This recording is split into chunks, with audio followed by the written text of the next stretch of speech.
اور کسی شخص میں طاقت نہیں کہ اللہ کے حکم کے بغیر مر جائے.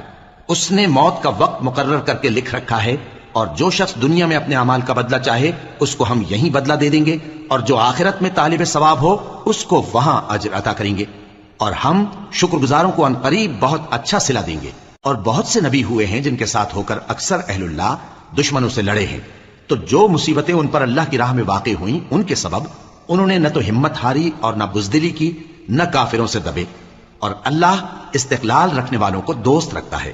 اور اس حالت میں ان کے منہ سے کوئی بات نکلتی تو یہی کہ اے پروردگار، ہمارے گناہ اور زیادتیاں جو ہم اپنے کاموں میں کرتے رہے ہیں معاف فرما، اور ہم کو ثابت قدم رکھ، اور کافروں پر فتح عنایت کر.